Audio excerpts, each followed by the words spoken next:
Hi everybody, Ryan from AdvoGadget back again. Today with an unexpected video. I had a package show up in the mail today. Unexpectedly, I wasn't expecting anything to arrive, and turns out it is a phone, courtesy of GearBest, the Elephone P7000, the ever elusive Elephone P7000. This phone has been extremely hard to come by with really poor stock availability. Elephone did a really bad job of managing expectations on this, but I was lucky enough to get my hands on one. So as you can see, it comes in a rather enormous box. I'm 6'2", my hands are gigantic, and this thing easily fills my hands. It comes with a nice embossed fingerprint here on the cover. And open the box to get surprised on the box. Feels very high quality here.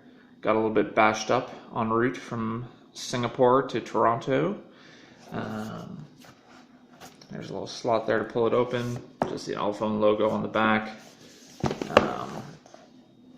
Pioneer, open the box, get surprised. Little stock number there, my IMEIs, and yeah, so this phone, you can see, is a 4G LTE 5.5 inch, 3 gigabytes of RAM, 64 gigabits ROM, 64-bit rather, octa-core MediaTek 6752 processor. It comes with a Sony IMX214 camera sensor, which is the same sensor as the OnePlus One, which is nice to have in these Chinese phones. Typically, they've been known to have OmniVision sensors, so this is a nice addition.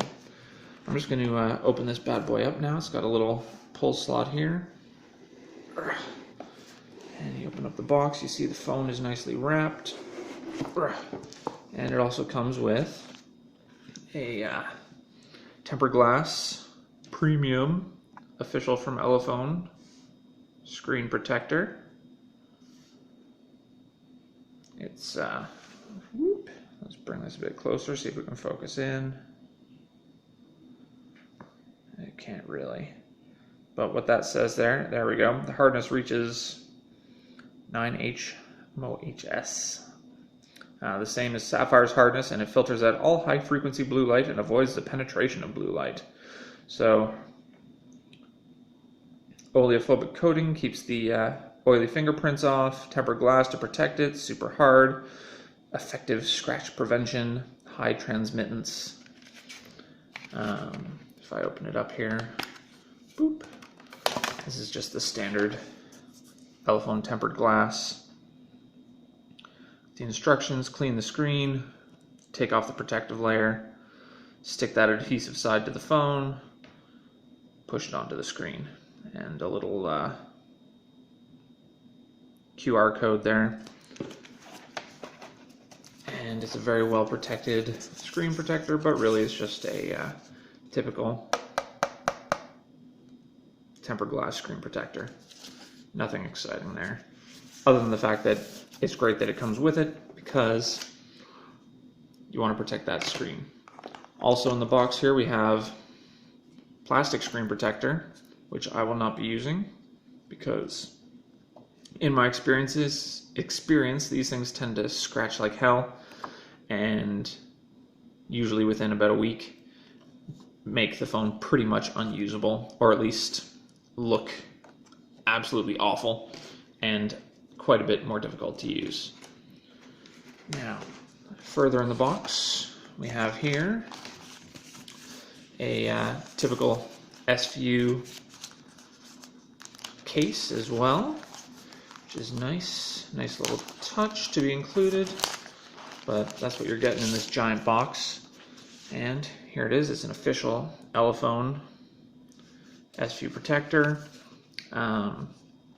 This screen here, you can see no glass on it, which means you get direct touch access to the screen, which is another useful point for having that tempered glass protector, because you don't want to be scratching up your screen. And in my experience with the P3000S, this S View protector, even though it had glass on it, it was basically useless to try and touch the screen with it.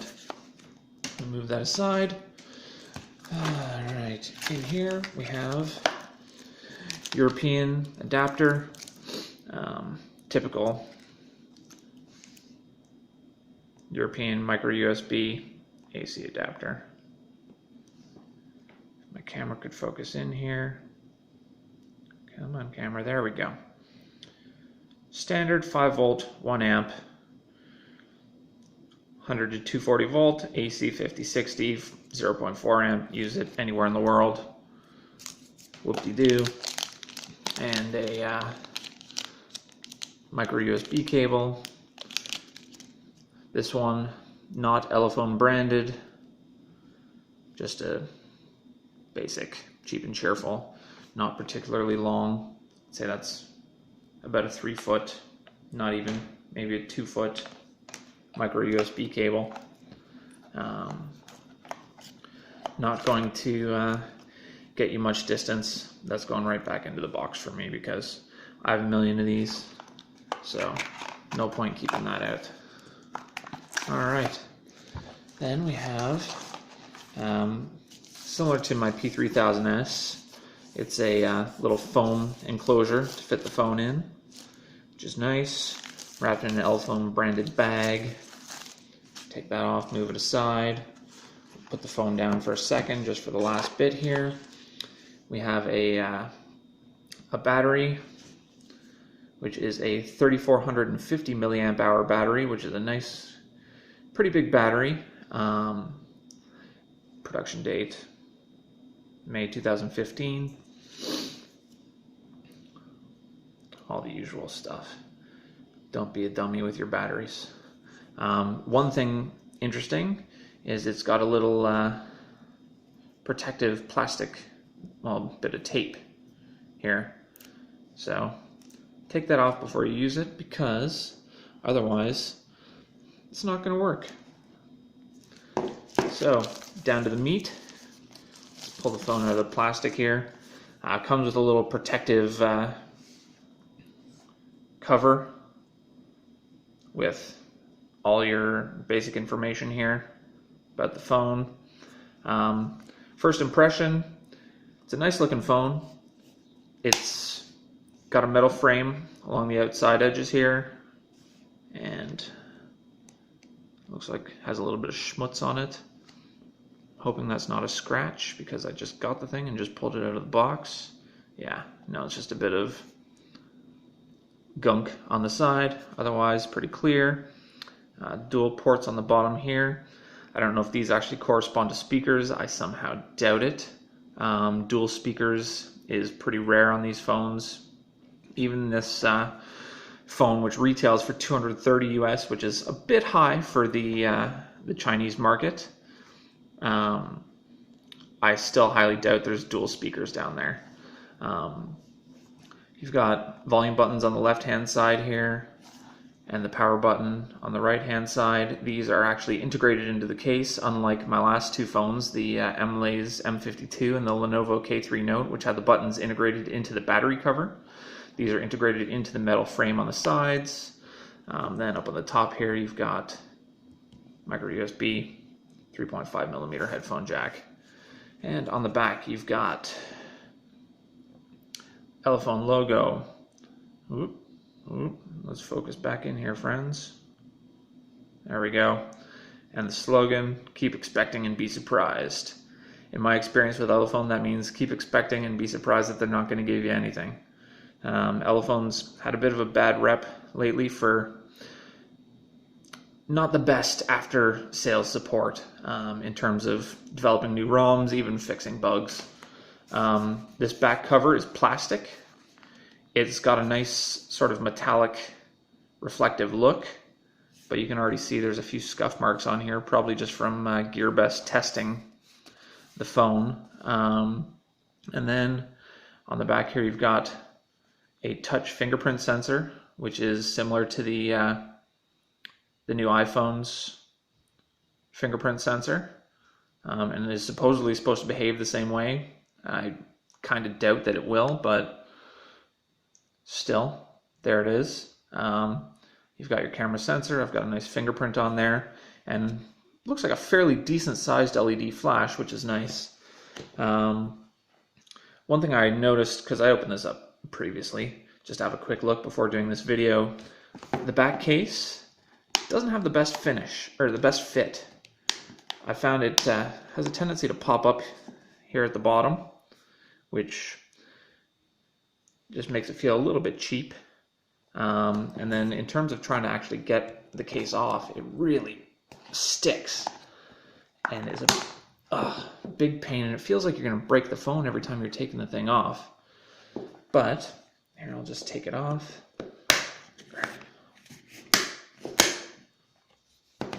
All right, and here we have back cover with some basic recycling, don't throw out type logos. It's pretty flimsy, pretty thin.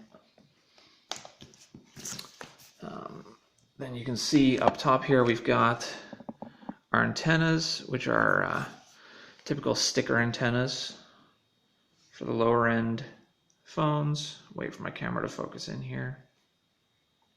There we go. See GPS, Wi-Fi, Bluetooth on that side, and then on the other side you've got your LTE 4G, and you've got room for 2 SIM cards, and also don't dismantle and decompose the battery. So that's a very important warning for those of you who understand the importance of not decomposing your batteries. But yeah, here you can see TF card slot right there. What looks to be a regular sized SIM slot, and it goes in a funny sort of sideways direction. And then SIM 2 is a micro SD slot. Boop. There you go, you can see them all properly. Then moving down, just my IMEIs, some text. Yeah, a warning. Basically, how to keep yourself from blowing up the battery. Here we've got a 3D sound speaker, which you see I've seen on my last couple of, my last Elephone and my M52 as well. And down at the bottom there's actually another LTE 4G antenna, which is different and unexpected, but might be part of the a requirement of the metal frame design. Yeah, so you can't really see anything to do with those speaker ports there at all. But what I'll do now is I will put the battery in. I'm not going to put in a SIM card right now, but just to give it a quick boot up and see. But here you can see I'm struggling to get the battery cover on.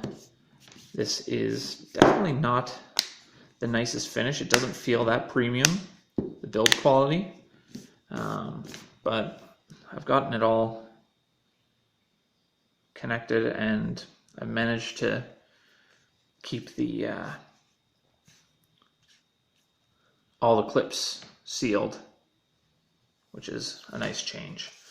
So let's peel this little front cover off, and on the front you can see a capacitive home button, and I'm hoping that the other 2 buttons will light up, and it actually looks like, yeah, there is an actual plastic screen protector on top here as well. I think I can feel it, and you can sort of see it there over the sensors and the camera and the speakers, just the gaps for it. So I won't bother taking that off just yet. Let's turn the phone on. Boop. Elephone. And you can see this is often commented on in a lot of reviews. The black border around the between the screen, and wow, that was a super fast boot up. So let's go into something with, there we go. So you can see that big black border around there, which basically just serves to make the screen look bigger than it really is. But that doesn't particularly bother me. It might bother some people. Home button lights up green. That's nice. Looks nice in memory space on my phone there. So let's go back to that again. The home button, you can see, lights up green, which is kind of pretty. Now, the only thing is, there's no picture at all of what the buttons are beside it. So they're capacitive buttons, and if you probably read the manual, I'm sure it tells you that right here is the back button, and this is the menu button. But if you didn't know that, or didn't read the manual, then it would be a bit confusing. And obviously, since they don't actually exist on there at all, they're not lit up. So a little quick walkthrough. I'm not going to do a full OS walkthrough right now because, well, that'll save for a different video. But it's got the basic Elephone, sort of mostly AOSP stock Android, and nothing too special to see there at the moment. I'll give it a full run through in my next video, which will maybe be tomorrow or the day after, depending on how my schedule looks. But yeah, this is pretty standard, bare bones AOSP Chinese Android that you'll see in just about any other Android phone that's not super customized. Elephone promises a handful of different ROMs available as well. CyanogenMon, MIUI, or CyanogenMod. CyanogenMon is something else entirely. And we'll see if they actually follow through with that or not. But for now, that's a quick walkthrough for y'all. And yeah, hopefully you've enjoyed. And if you have any questions, feel free to add them in the comments. I'm pretty responsive, so happy to hear what people have to say. Thanks. Take it easy.